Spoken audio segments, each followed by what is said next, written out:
इतना मिलेगा, लेकिन मैंने ये कभी नहीं सोचा।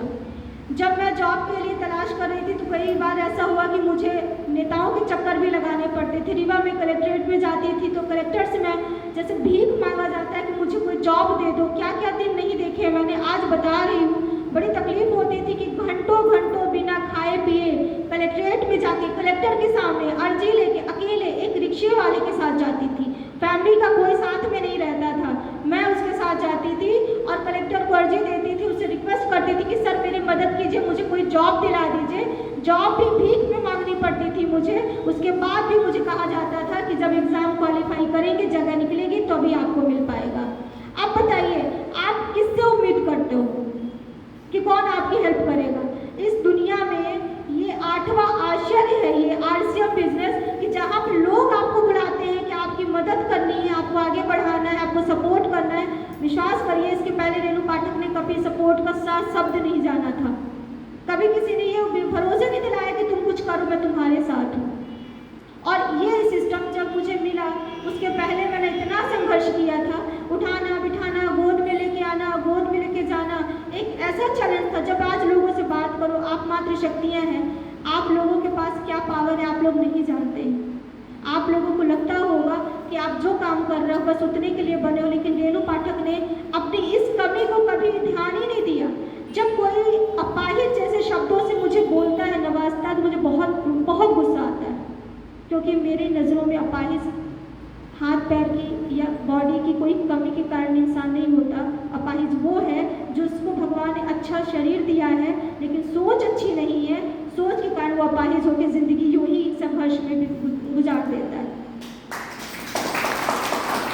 आज आप सभी यहाँ बैठे हैं तो बहुत सौभाग्यशाली समझती हूँ मैं आप लोगों को, और जीवेंद्र सर को, कमला मैम को मैं दिल से धन्यवाद करती हूँ कि आप लोगों ने मुझे ये मौका दिया यहाँ पे आप लोगों से मिलने का।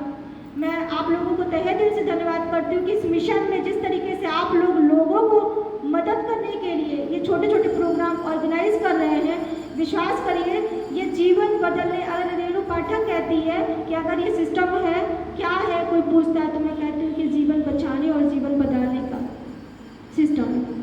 मेरी ज़िंदगी बची है, रेणु पाठक ने कोई ऐसा मौका नहीं छोड़ा होगा कि सुसाइड करने के लिए कोई मौका मिले और मैंने छोड़ा हो।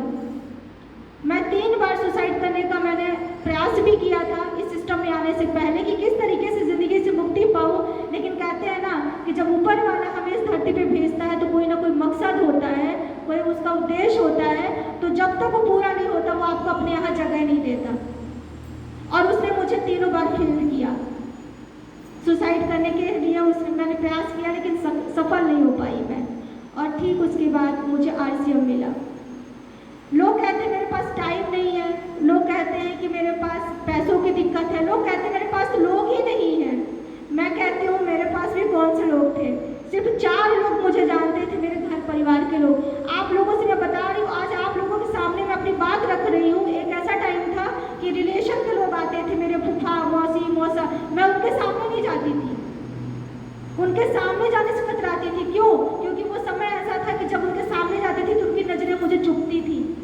यही होता था कि मतलब मैं कुछ नहीं कर सकती, अपने परिवार पे बोझ हूँ, ऐसी उनकी नज़रें होती थी। तो मुझे लोगों के सामने में जाने में डर लगता था।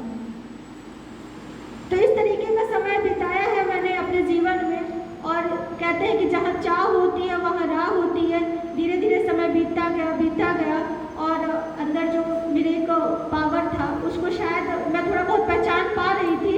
यहाँ पे जो मात्र शक्तियाँ बैठी वो किचन तक सीमित रहना चाहती हैं या अपने घर परिवार तक सीमित रहना चाहती हैं। उसका रीज़न सिर्फ इतना है कि आप सबको अभी अपने पावर का अंदाज़ा नहीं है। जिस दिन आप लोग अपने आप को पहचान जाएंगे उस दिन आप लोग एक जगह पे सीमित नहीं रहेंगे, क्योंकि एक महिला, एक औरत जब 2 परिवार को जोड़ती है, 2 परिवार को चलाती है, माँ बनने में जो कष्ट होता है, जो दर्द होता है, वो कौन झेलता है? आप झेलती हैं। किसको लगता है माँ बनना बहुत सरल है? आप मातृशक्तियाँ बैठी हैं, आपसे मैं पूछ रही हूँ